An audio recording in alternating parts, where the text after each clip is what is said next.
ఈ వీడియో చూడండి. రాత్రి గణేష్ నిమజ్జనం ఎన్ని గంటలకి అంటే 1 గంటకి. అది స్టార్ట్ అయింది ఎప్పుడు అంటే సాయంత్రం ఆల్మోస్ట్ 7, ఇంకా ముందు నుంచే డోలీ అంతా సౌండ్స్ స్టార్ట్ అయింది. ఓకే, రాత్రికి నిమజ్జనం అనుకున్నాము. కానీ వినాయకుడికి సౌండ్స్ ఏంటి అర్ధరాత్రి 1 గంటకి 2 గంటలకి, ఇది ఆల్మోస్ట్ తెల్లవారే వరకు ఆ సౌండ్స్ సాగుతూనే ఉన్నాయి.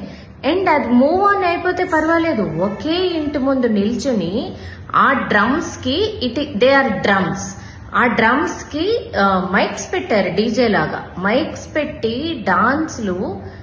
తప్పలేదు, మీరు చేసుకోండి. గణేష్ నిమజ్జనంకి అంత నాయిస్ అయితేనే గణేష్ మళ్ళీ తిరిగి కైలాసానికి వెళ్తాడా?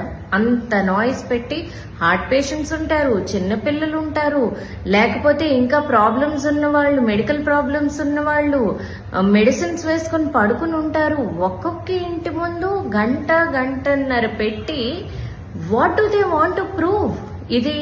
అండ్ నేను ఒక ఏరియాలో ఉంటాను, ఒక గేటెడ్ కమ్యూనిటీలో 4 గేట్స్ ఉంటాయి.